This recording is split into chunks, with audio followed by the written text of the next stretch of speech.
Hey there, hope you're doing good. This is my website karthik.org where I offer my consulting services. If you go to the packages section, then click the other packages link. You'll find two different packages offered, MVP development and app development. And notice a significant difference in price. An MVP costs $300 per screen per iteration. An app costs $2,000. Again, these numbers may change, but if you look at the ratio, it's like 6 or 7 times more. Why does an app cost so much more? The answer is an app is built to be stable and scalable and reliable. An MVP is not. An MVP is a prototype, a proof of concept. It's like a hut. It's good to try it out, but if there's a storm, it will be destroyed. So the purpose of an MVP is to validate a product fast. Because as Y Combinator says, the biggest reason products don't work is that nobody wants them.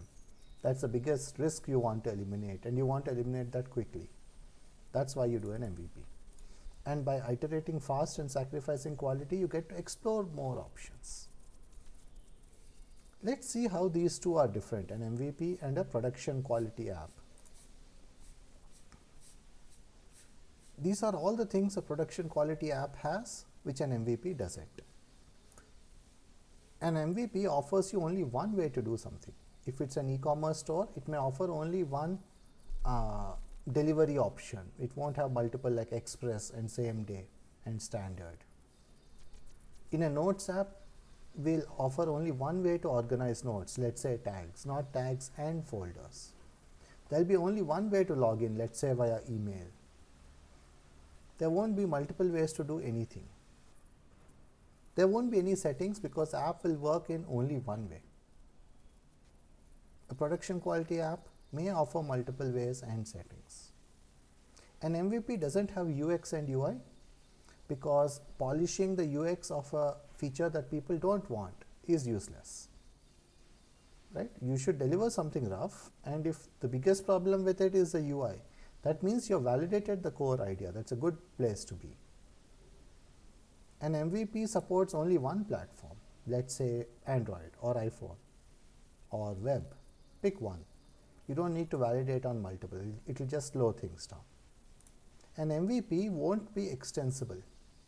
It's not like a building where you can add more floors. It's like a hut where if you add another floor, the whole thing will collapse. Because that is not its purpose. It's a temporary thing. It will be thrown away after weeks, months. It won't hang around for years. It won't be scalable. If a lot of users use it, it will go down. It won't be reliable. It will have occasional bugs, hangs, and crashes.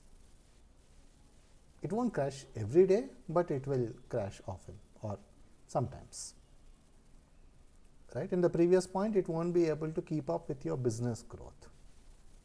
And extensibility also, you are paying less upfront, but it will have a higher TCO, total cost of ownership, because it is not designed to last. It's not solid.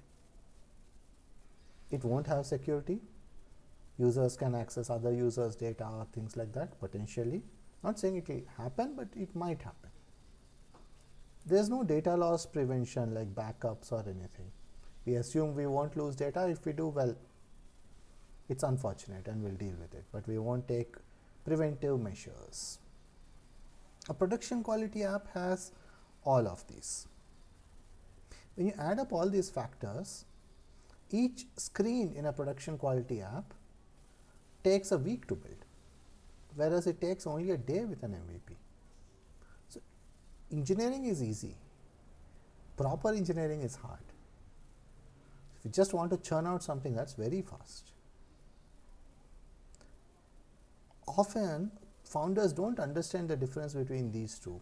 They say things like, we are a startup, we need to move fast. Yes, we can if we are building an MVP, not if we are building a production quality app. And when you're working with developers, tell them what you want. Tell them you want an MVP or that you want a production quality app. Or you can even pick and choose between these. You can say, I want these four and I don't want the others. That's also fine. But in any project, before you start, you should be clear about the goals and the non-goals. Otherwise, engineers will spend a lot of time building things you don't care about. Or they may cut corners in areas you do care about. There's no way the engineering team can deliver what you want unless the communication happens. And I am not really concerned about whether you put a check mark or a cross mark in each of these cells, because that's up to you. I mean, I do care, but I care more that there are no blank cells here, because that means you haven't thought it through. So before starting a startup project, be clear what outcomes you want and which ones you don't. If you'd like me to build the right kind of app for you to take your company to the next level, my consulting link is in the description.